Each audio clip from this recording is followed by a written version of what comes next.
이 영화에서 나왔는데 무슨 영화인지 아세요?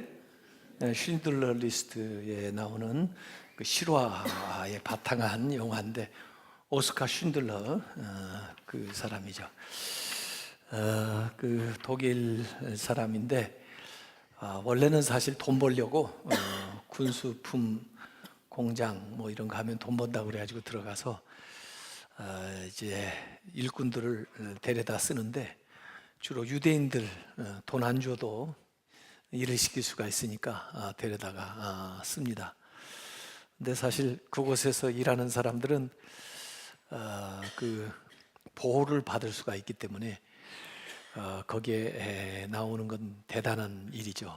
그래서 결국 돈 벌려고 시작했다가 사람들 하나씩 빼내서 살려주는 일을 하는데 그 뇌물을 갖다 바치고 빼내는 거죠. 그래서 1,100명을 구출하는 거예요. 그래서 아우슈비츠에서 유대인들을 그 가스 챔버에 보내가지고 죽일 때 여기 빼돌린 사람들 1,100명은 결국 전쟁이 끝났을 때 살아나게 된 거예요. 그 사람들이 전부 치아를 그 금으로 된 걸 뽑아가지고 녹여서 반지를 만들어 주는 거죠. 고맙다고. 그때 그 탈무드에 나와 있던 글귀를 거기다 새겼다는데 한 사람을 살리는 것은 세상을 구하는 거다. 사실 성경에 나오는 얘기예요. 한 영혼이 천하보다 더 귀하다 이런 거죠. 그런데 본인은 아쉬운 거죠. 더 많이 할 수 있었는데 아마 우리가 하늘나라 가면은 이런 심정일 것 같아요. 이럴 줄 알았으면 더 주를 위해서 충성하는 건데 시간 있을 때 더 많은 사람에게 주님을 전하는 건데 아마 그런 후회가 남을 거예요. 그래서 다른 사람들은 고맙다고 하지만 자기는 아예 충분하지 못했다 그러죠. 이 자동차 팔았으면 10명은 더 빼낼 수 있었을 텐데 이 배지 금배지를 팔았으면 2명은 더 빼낼 수 있었을 텐데 이렇게 이제 좀 후회하는 그런 모양이 거기 나옵니다. 그래서 이 영화는 우리에게 뭘 가르쳐 주냐면 돈을 얼마나 남기냐가 중요한 게 아니고 인생은 얼마나 많은 사람을 남기느냐가 더 중요하다. 사람 남기는 게 돈 남기는 것보다 훨씬 더 중요하죠. 어저께 그 전도 대상자들을 모시고 우리가 영화를 봤어요. 서서평, 서서히 평온하게. 원래는 엘리자베스 셔핑이라는 분인데 독일에서 미혼모에게 태어나가지고 어머니한테 버림받고 할머니 손에 자라다가 할머니가 돌아가시고 나서 그 어머니를 찾아서 미국 뉴욕에까지 왔는데 그 뉴욕에서도 또 어머니한테 재혼한 어머니한테 버림받고 그러다가 간호학교에서 공부를 하고 한국에 선교사로 와서 저 광주 또 제주 지역에서 활동했던 분이에요. 53세에 영양실조로 돌아가셨는데 어제 그 다큐멘터리를 보는데 그렇게 눈물이 나대요. 참 훌륭하다. 우리가 거두지 않은 이 고아들을 다 거두어서 입양을 해가지고 그들을 키워주고 또 그 당시에 버림받은 여인들을 또 다 추스려가지고 교육을 시켜주고 또 그 당시에 그 나병 환자들을 전부 또 모아가지고 치료를 해주고 그렇게 살았는데 그분 돌아가셨을 때 뭐 강냉이 조금 하고 동전 몇 개 남겼는데 그 책상에 그렇게 써 있어요. 인생은 success, 성공이 아니라 serve, 섬김이다. 자기 인생에 있어서 success가 목표가 아니고 얼마나 많이 섬기느냐. 성공이 아니라 섬김이다. 참 미국에서 여기까지 그 당시는 지금 거의 100년 전이니까 배 타고 몇 개월 걸려서 왔었는데, 그래가지고 정말 어려운 사람들, 다리 밑에서 있는 사람들을 위해서 살았던 이분들은 정말 분명한 천국의 소망을 가지고 살 뿐만 아니라 어떻게 살아야 될 건가 하는 것을 분명히 알았던 분들이에요. 오늘 이제 전도 교재 4주차가 아니고 5주차입니다. 그 5주차 교재에 뭐에 나오냐면 위대한 명령, Great Commission, 지상대명령 그렇게 했는데, 그 대목을 한번 찾아서 읽어보겠습니다. 마태복음 28장 18절부터 20절까지 예수님께서 마지막 승천하시기 전에 부활하셔서 제자들에게 하신 명령이거든요. 그래서 그 명령에 대한 이야기를 거기에 잘 말해놓고 있습니다. 그래서 마태복음 28장 18절부터 20절까지 한번 같이 한 목소리로 읽어보겠습니다. 시작.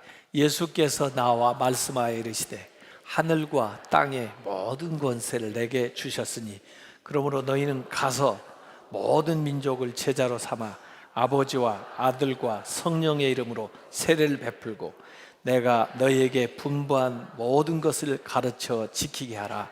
볼지어다 내가 세상 끝날까지 너희와 항상 함께 있으리라 하시니라. 아멘. 그래서 인생의 목적은 돈을 버는 것이 아니고 그 돈을 활용해서 또 그 시간을 활용해서 그 은사를 활용해서 또 하나님이 주신 그 기회를 활용해서 생명을 얻게 하는 거죠. 그래서 주님 나라에 가서 후회가 없으려면 더 부지런하게 더 힘써서 많은 사람들을 구할 수 있어야 되는데, 그게 이제 하늘나라 관점에서 보면 그게 가능한데, 이 세상 관점에서 보면 뭐 우선 먹고 살아야 되고 우선 해야 될 일 바쁘고 우선 뭐 이것저것 또 해야 될 일들 때문에 정말 영원하게 가치 있는 일이 무엇인지를 모르고 살아갈 가능성이 많아요. 그래서 우선 이 전도는 명령인데 보통 명령이 아니라 예수님이 하신 명령이고 또 하나님께서 주신 권세로 명령하는 거니까 하나님의 명령이에요. 그래서 Great Commission이라고 그러는 거예요. 대명령, 명령 가운데 뭐 성경에 나오는 많은 이 하나님이 우리에게 명하는 얘기가 있는데 그 가운데 제일 큰 것이다 해서 이제 그렇게 말하는 겁니다. 근데 여기 땅끝까지라고 하니까 지역적인 개념 밖으로 나가는 것만 자꾸 생각하면 안 되고 이 세상 끝날까지라는 이 말씀도 여기 있는데, 오늘 교재에 보면 시간적인 개념, 그러니까 우리의 생명이 다할 때까지 이 일은 중단 없이 해야 된다. 그것이 땅끝까지의 개념이다. 이렇게 이제 얘기를 하고 있어요. 그저께 CTS에서 그 한국 교회를 논하다. 제가 그걸 주로 진행을 해요. 근데 시간이 없을 때는 이제 진행을 못 하고 시간이 있을 때 그 생방송인데 지난 금요일도 그걸 진행을 했는데, 지난 금요일 다룬 주제가 뭐냐면 한국 저출산 문제예요. OECD 국가 중에서 그 자녀 출생률이 최하위예요. 1.2명 이렇게 태어나니까 이제 점점 인구가 줄어들고 있어요, 우리가요. 그 옛날에 그 베이비 부모 애를 좀 많이 낳았던 때가 전쟁 이후에 6.25 이후에 58년 개띠라든지 58년 왜 개띠냐면 그때 애가 많이 제일 많이 태어났대요. 1년 동안에. 그때 태어난 거에 비하면 지금 그때를 10으로 잡으면 4밖에 태어나질 않아요. 네. 그래서 이전 세대들이 이제 점점 고령화돼서 올라가고 젊은 아이들 또 이 젊은 세대가 점점 적게 태어나니까 그냥 자연히 놔두면 대한민국이 소멸돼서 없어져요. 옛날에는 뭐 인구 문제를 자꾸 생각하면서 둘만 낳아 잘 기르자, 한 집 건너 하나 낳자 뭐 그랬는데 이제는 결혼을 안 하는 사람들도 많고, 요새 그 삼포 세대라고 그러잖아요. 연애도 포기하고 취업도 포기하고 결혼도 포기하고 뭐 거기다 또 사포면 자녀 출산도 포기하고 뭐 이런 식으로 막 나가는 시대라 아이들이 태어나지를 않아 가지고 교인들도요 지금 뭐 20%라 할지라도 앞으로 이 자녀들이 자꾸 태어나지가 않으니까 적은 교회부터 사라지고 있어요. 지금 큰 교회는 조금 그래도 버티는데 큰 교회도 지금 어른 숫자에 비해서 아이들이 절대적으로 부족하기 때문에 이 교회 학교 아이들이 어른이 될 때쯤 되면 큰 교회도 텅텅 비게 되는 거예요. 지금요. 그래서 이대로 놨다가는 안 되는 거죠.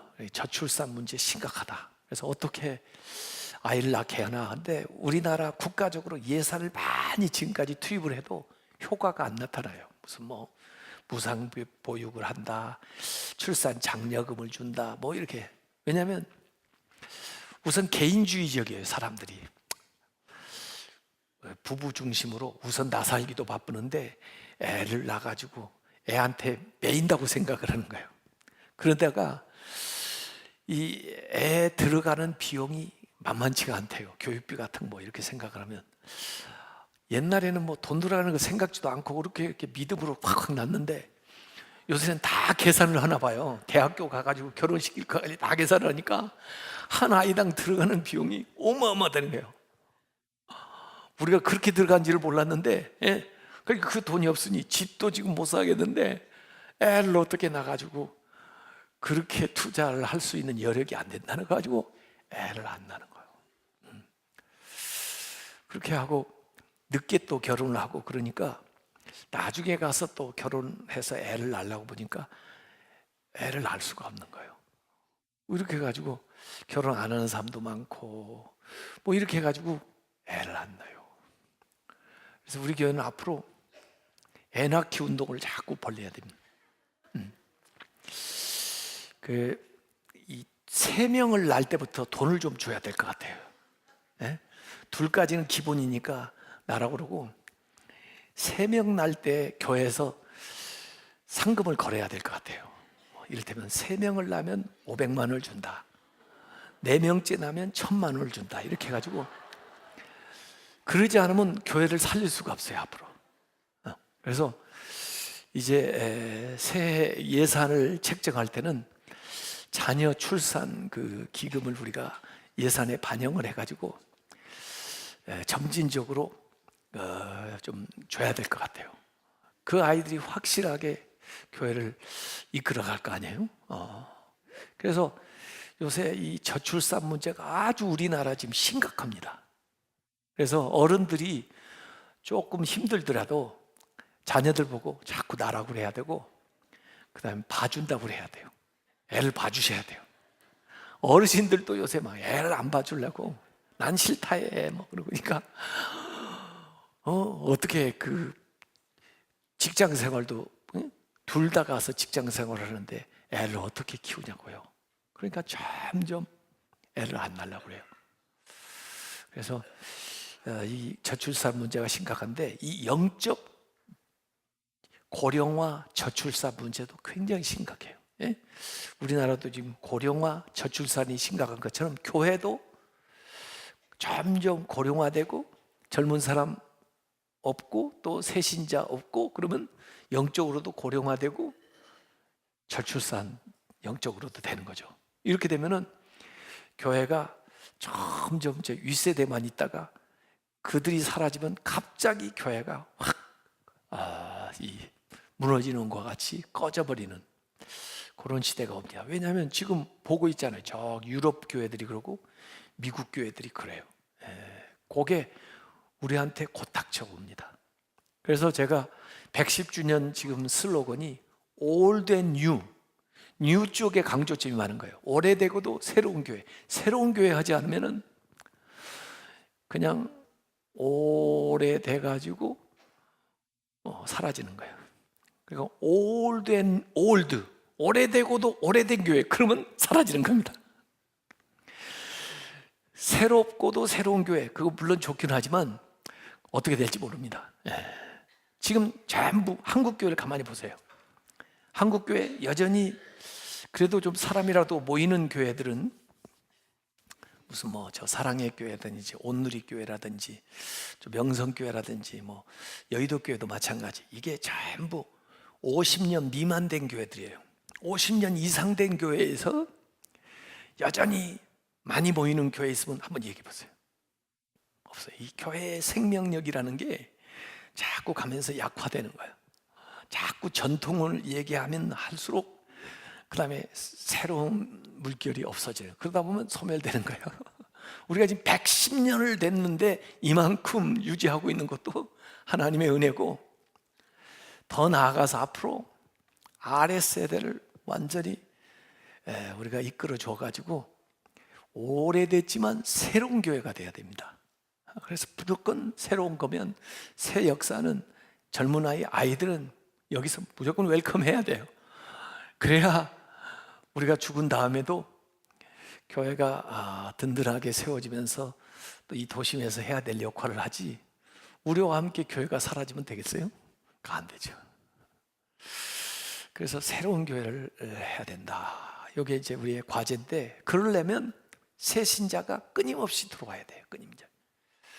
그래서 새 신자들을 우리가 참 귀하게 알고 또 그분들을 잘 양육해서 세워줘야 되는데, 가능하면 하늘나라 금방 갈 사람보다 오래오래 신앙생활 하다 갈 사람들을 인도하는 게 좋아요. 나보다 먼저 갈 사람 데려나오다 봐야 그게 오래 지속되겠어요? 나보다 늦게 갈 사람을 데려다 놓고 가야 내가 눈을 감아도 편안히 눈을 감지. 그러니까 아랫세대로 전도를 해야 되는데, 사실은 윗세대 전도하기보다 아랫세대 전도하기가 쉬워요. 아이들. 그래서 어린아이 때부터 이들이 교회 안에 와서 신앙생활을 하면 그들 평생에 하나님의 일을 할 뿐만 아니라 그들 평생에 하나님이 주신 복을 받을 뿐만 아니라 그들 일생 자체가 정말 하나님께 귀하게 쓰임받는 인생이 된단 말이에요. 그러니까 10년 신앙생활 할 사람보다 30년 신앙생활 할 사람 갖다 놓으면 한 명이라도 새 몫을 하는 거예요. 그러니까 젊은 사람, 아이들에게 우리가 관심을 많이 가져야 되고, 우리 자녀들은 하여간 아이를 많이 낳아야 돼요. 무조건 많이 낳아야 돼요. 기회만 되면 자꾸 애를 낳아야 돼요. 그리고 애를 낳으면 잘했다고 자꾸 해야 돼요. 그래서 아이를 놓아가지고 그 애가 처음 교회 나오는 날 이렇게 축복 기도를 해주는 겁니다. 그리고 그 부모가 잘 해나갈 수 있도록 이렇게 해야 돼요. 전도는 명령이다. 더구나 만왕의 왕의 아주 원명이다. 그래서 해도 되고 안 해도 되는 게 아니에요. 반드시 해야 돼요. 안 하면 안 되는 거예요. 명령이에요, 명령. 하나님의 명령이에요. 어명이요 황공 무지로소이다, 이러고 해야 되는 거예요. 이 낙타가 말이에요, 엄마 낙타한테 물어보는 거예요. 엄마, 왜 우리는 등에 혹이 있는 거야? 그러니까 그야 사막을 오래 걸어갈 때 거기 염분도 필요하고 물도 필요하니까 저장을 해놓는 거지. 그럼 왜 우리 눈썹은 이렇게 길게 나와 있는 거야? 그랬더니 사막을 가다 보면 모래바람이 많이 불잖아. 그러니까 그걸 이렇게 막아주느라고 눈썹이 길게 나와 있는 거지. 그럼 왜 우리 발은 이렇게 뭉뚱한 거야? 그랬더니 사막을 가려면 이 빠지니까 또 뜨거우니까 발이 뭉뚱해가지고 빠지지 말라고 더워도 잘 견디라고 그렇게 돼 있는 거지. 그런데 왜 우리는 이렇게 동물원에 있는 거야? 아무 소용이 없잖아요. 에? 사막에 가기 위해서 그렇게 해줬다면서 왜 동물원에 있으면 그게 무슨 소용이 있어요? 에? 우리가 신앙생활을 하는데 참 하나님께서 여러 가지를 다 공급을 해주시는데 왜 그러느냐? 이 험한 세상 속에서 그리스도인으로 힘차게 살아갈 수 있는 이 여러 가지 요소를 다 주셨는데 교회 안에서만 있으면 그게 무슨 소용이 있어요? 옷 다 써먹겠어요 그게. 그래서 하나님께서 우리를 부르셔가지고 보내실 때는 세상 속에서 그걸 다 발휘하고 또 그 진가를 드러내고 또 거기서 충분히 승리할 수 있도록 이 여러 가지를 공급해 주셨기 때문에 이 명령을 따라서 우리가 나가야 그것을 제대로 활용하면서 살아갈 수 있다, 이런 얘기입니다. 그래서 오늘 우리 교회가 이렇게 힘을 잃어버린 이유는 그 하나님의 명령대로 순행을 안 하기 때문에 이렇게 된 거예요. 한국교회가 힘이 있었을 때는요, 열심히 선교하고 열심히 전도하고 그렇게 할 때는 숫자가 적어도 힘이 생겼고 그 힘으로 많은 사람들을 전도해가지고 하나님의 교회로 데리고 왔는데, 지금은 그 교인들이 좀 많아졌다 해가지고 이 정체돼 있어요. 그러다 보니까 우리의 신앙생활의 야성을 잃어버린 거예요. 야성. 밖에서 견뎌내면서 전도하면서 사명을 수행하면서 그러면서 우리의 믿음도 더 강해지고 또 저항력도 생기고 이렇게 되게 만들었는데 그걸 자꾸 잃어버린 거다 이거죠. 그래서 이 주님이 보내신 명령을 우리가 따라야 되는데, 마가복음 16장 15절에도 너희는 온 천하에 다니면서 만민에게 복음을 전파하라. 온 천하를 다니면서 만민에게 복음을 전파하라 그랬어요. 그래서 성경에 가라 하는 게 1514번 나온다고 해요. 가라요. 오라도 나오지만 가라는 명령도 나오는 거예요. 그러니까 와서 뭐예요? 와서 예배드리고 와서 힘을 얻고 와서 서로 사귐을 갖고 능력을 받고 그 다음에 가야 되는 거죠. 근데 오기는 잘 오는데 가지를 않으면 이게 균형이 안 맞는 거예요. 언밸런스가 되는 거죠. 우리가 한 달에 5번을 와서 예배를 드렸으면 최소한 5번은 나가서 증언을 해야 5대5가 되는데, 와서 5번은 예배 드렸는데 가서 한 번도 증언을 안 해. 그러면 5대0 되는 거죠. 10번을 와서 예배를 드렸는데 나가서 한 번도 증언을 안 해. 10대0 되는 거죠. 1년 52주를 와서 예배를 드렸는데 가서 한 번도 증언을 안 해. 그러면 52대0 되는 거죠. 그러니까 신앙생활에 언밸런스가 생겨가지고 이게 안 돼요. 오는 것도 잘해야 되지만 가는 것도 잘해야 그 안에서 믿음이 생기는 거예요. 이게 와서 예수님을 따를 때는 제자가 되고요, 가서 주님을 증언하면 사도가 돼요. 주님을 따를 때는 제자가 되고 가서 전도하면 사도가 돼요. 이걸 왔다 갔다 이렇게 하면서 믿음 생활을 해야 되는 거예요. 마가복음 1장 38절에도 예수님께서 우리가 다른 가까운 마을로도 가자, 거기서도 전도하리니, 가서 전도하는 거예요. 내가 이를 위하여 왔더라. 예수님께서 오신 목적도 가서 전도하기 위해서 이렇게 오신 겁니다. 그래서 전도는 해도 되고 안 해도 되는 게 아니라 반드시 해야 되고, 바울이 얘기한 대로 내가 전하지 않으면 나에게 화가 있을지로다. 정말 엄중한 말씀이다, 이런 얘기예요. 그래서 전도는 명령이다. 두 번째, 전도는 뭐냐? 시인이다. 전도는 시인이다. 시를 쓰는 시인이 아니라 이 로마서 10장 9절 8절에 보면 이런 말씀이 나옵니다.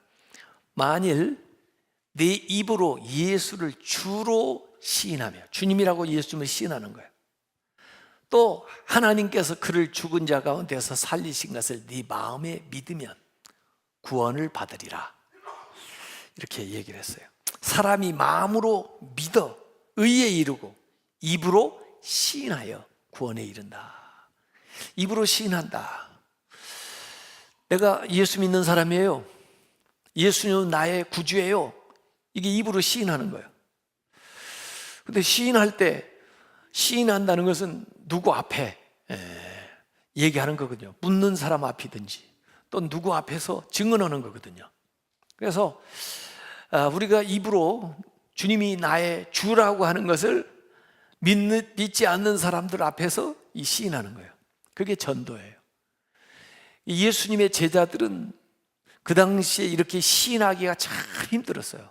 입으로 시인하기가. 마음으로는 믿는데 입으로 고백하기가 힘들어요. 왜? 핍박을 하니까요. 또 그게 발각되면은 그 사람들한테 조롱당하고 또 감옥에 갇힐 수도 있고 또 잘못하면 죽을 수도 있거든요.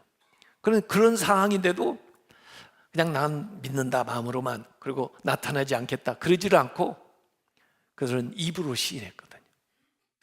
묻는 사람들 앞에도 시인했고, 묻지 않아도 찾아가서 나는 예수 믿는 사람이요, 당신도 예수 믿어야 돼요, 그리고 시인하는 거예요. 그래서 여기 그냥 믿는다 마음으로 그렇게 얘기하지 않고 시인해라 입으로, 또 사람들 앞에 시인해라 이렇게 얘기하거든요. 그래서 전도라는 건 뭐냐? 시인하는 거다. 그래서 이 증언이라고 하는 데에서 이 선교가 나왔고, 그것은 또 순교자라고 하는 것과 같이 통하는 어근을 가지고 있어요, 단어에. 그러니까 어려운 시기에는 이 시인한다는 것이 목숨을 거는 행위와 같아요. 그런데도 불구하고 그들이 믿는 바를 증언하는 거예요. 왜? 예수님도 하나님에 대한 사랑을 우리에게 드러내기 위해서 공개적으로 십자가에 못 박혀 돌아가셨거든요.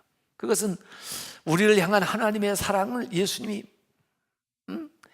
만천하에 시인한 행위예요.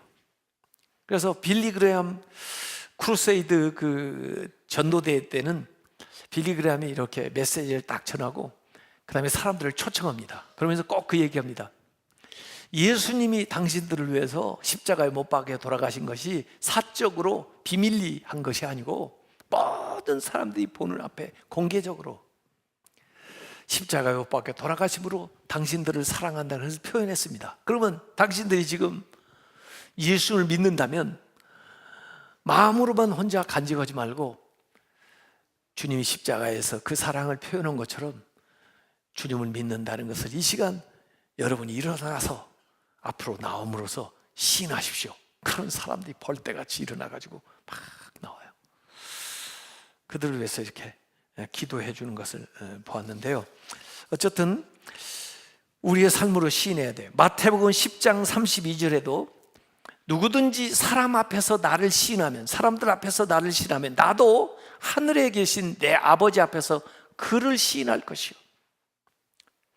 여러분이 예수님을 여러분의 구주라고 사람들 앞에서 시인하는 거, 전도하는 거, 물론 그 사람을 구원하기 위해서 그럴 수도 있지만, 만일 또 그 사람을 구원하지 못하는 한이 있더라도 여러분이 시인하는 것 그 자체로 예수님께서도 하나님 앞에서 여러분을 시인해 주겠다는 거예요.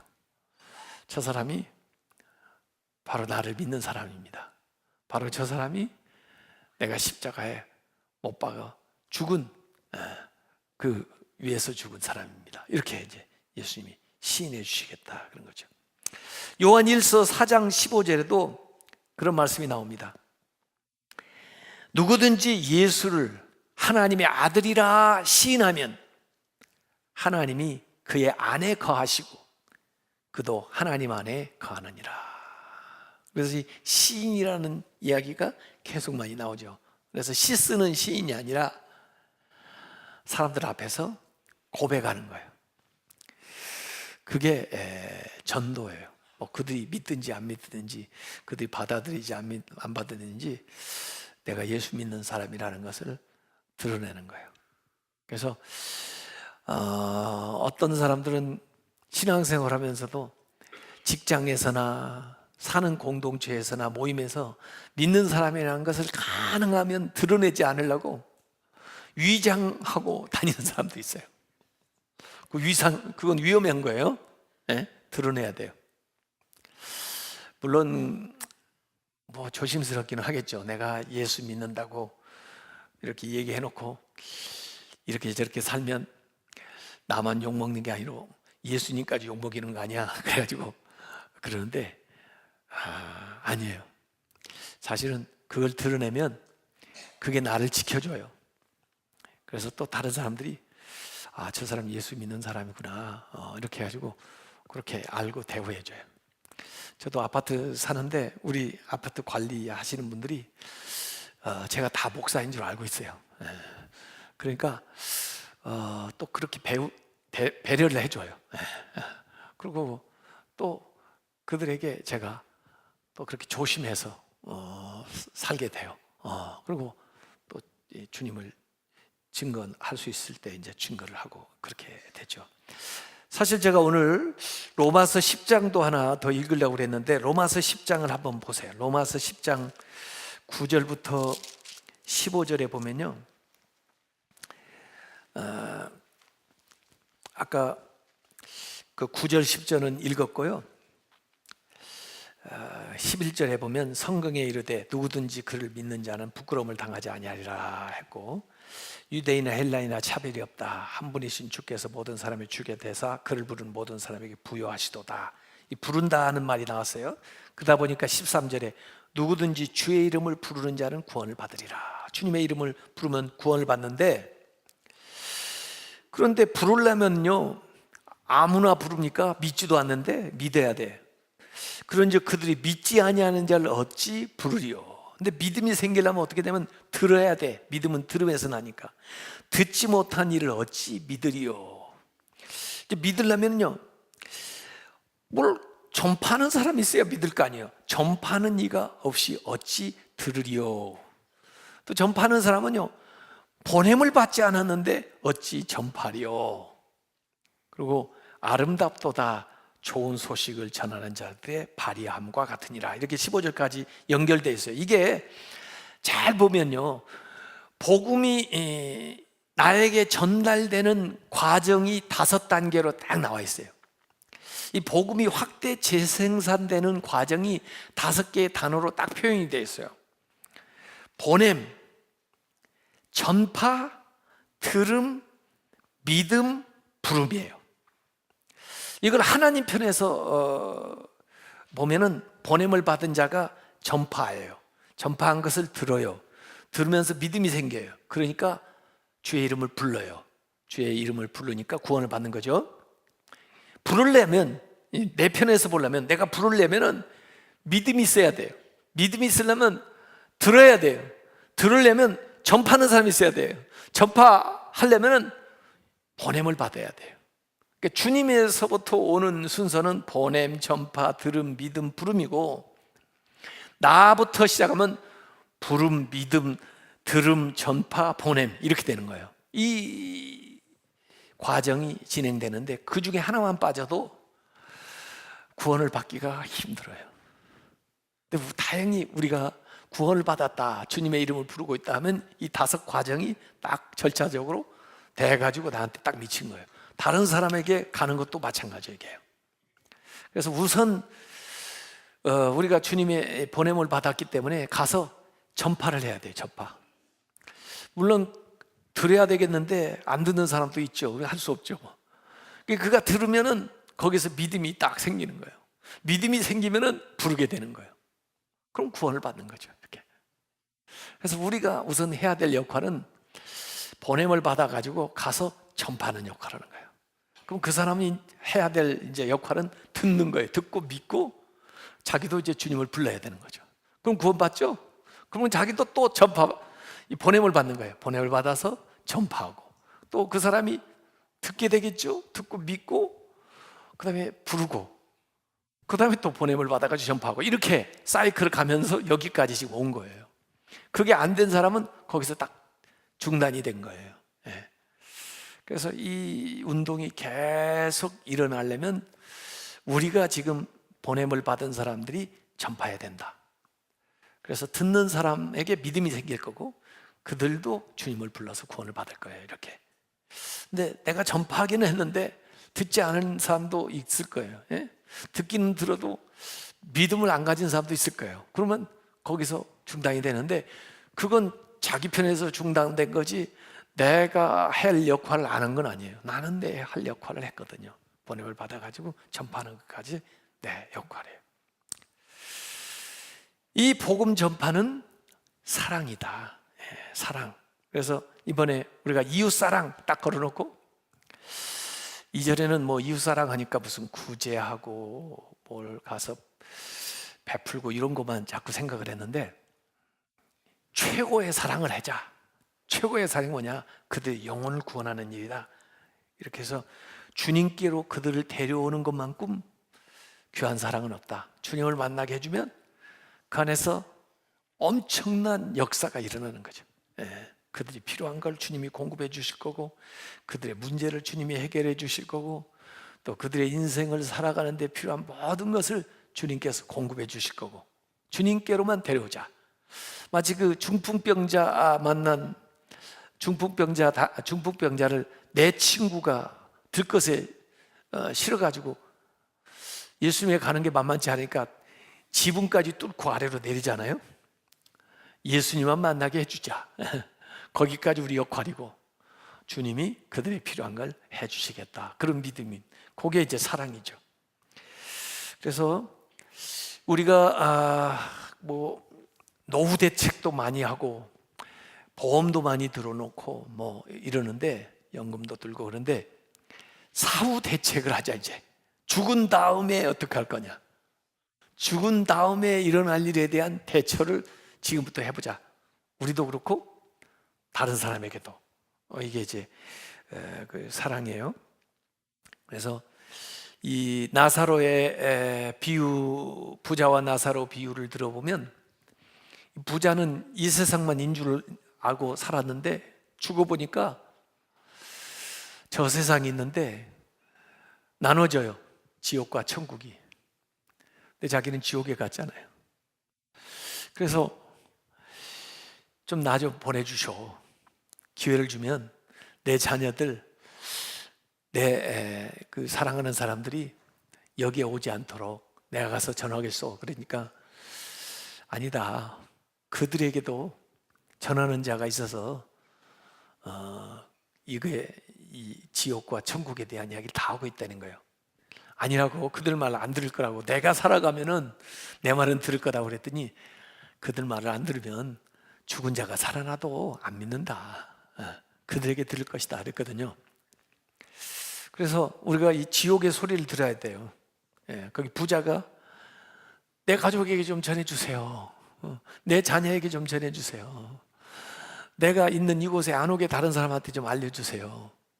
그걸 우리가 대신해서 가서 전하는 겁니다. 그게 사랑이에요. 그 다음에 이 전도는 열매입니다. 마지막으로 열매. 그래서 아까도 보니까 뭐 고구마 달리듯이 주렁주렁 열렸다 그러는데 열매예요.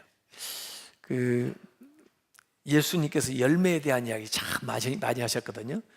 요한복음 15장에도 열매에 대한 이야기를 했는데 요한복음 15장 8절에 보면 너희가 과실을 많이 맺으면, 그렇게 주렁주렁 과실을 많이 맺으면 내 아버지께서 영광을 받으실 거예요. 너희는 내 제자가 되리라. 과연 내 제자였다, 이런 거예요. 우리 조미 권사님이 그 미장원 하시다가 지금 사업을 꽤 잘하세요. 그래가지고 뭐 여러 가지 헌신을 많이 하시는데 그것보다 아마 전도한 일로 더 기억될 거예요. 하나님 앞에. 이 사업, 세상 살아가는 건요, 그것으로서 이 세상에서 여러분이 누리고 또 그것으로 받는 상급으로 여러분이 이제 이 세상에서 얻는 것이고, 이 세상에 있는 것 가지고 영원한 걸 만들어 둬야 돼요. 영원한 상급을 만들어야 돼요. 그래서 물질도 그렇고 시간도 그렇고 모든 게 그래요. 영원한 걸 위해서 투자를 해야 돼요. 재투자를 해야 돼요. 그래서 열매를 좀 많이 맺으면은 하나님께서 기뻐한다는 거예요. 요한복음 15장 16절에도 내가 너희를 택하여 세웠나니, 목적이 나와요. 이는 너희로 가서 열매를 맺게 하고 그 열매가 항상 있게 하여, 그 열매가 많으면요 내 이름으로 아버지께 해서 무엇을 구하든지 다 받게 하려 함이라 그랬어요. 여러분이 전도의 열매를 많이 맺으면은 하나님한테 무엇이든지 구해보세요. 전도를 위해서 구하기도 하고 또 전도했기 때문에 여러분들이 하나님 앞에 구해보세요. 그러면 하나님께서 무엇이든지 다 들어주신다. 이렇게 하나님이 찾으시는 열매이기 때문에 그렇습니다. 그래서 달란트 비유 같은 것도 보면 5달란트, 2달란트, 1달란트 주는데 그냥 소유만 하라고 준 게 아니고 활용하라고 준 거예요. 활용하지 않으면 없어져요. 그렇기 때문에 주어진 기간 동안에 우리가 열심히 활용을 해서 영원한 것으로 바꿔야 돼. 사람 구원하면 그분이 천국 가니까 영원한 거고, 또 하나님이 기뻐하시는 하나님 나라 위해서 투자하면 그 일이 영원히 남을 테니까 또 영혼을 위해서 잘하였다 이렇게 칭찬을 받게 되는 겁니다. 그래서 오늘 쉰들러 리스트 거기에 나오는 그 오스카 쉰들러 봤는데 그 사람은 그게 그렇게 값진 일인지 몰랐어요. 그럴 줄 알았으면 더 했을 텐데 그렇게 생각하는데, 하여간 그가 그 사업한 걸로 구원받은 기억되는 게 아니라 사람을 구원한 걸로 결국 이제 기억이 되는 거죠. 근데 그 1,100명을 구했지만 그 자녀가 또 자녀를 낳고 자녀가 또 자녀를 낳고 하면서 어마어마하게 아마 숫자를 지금 세보면 될 겁니다.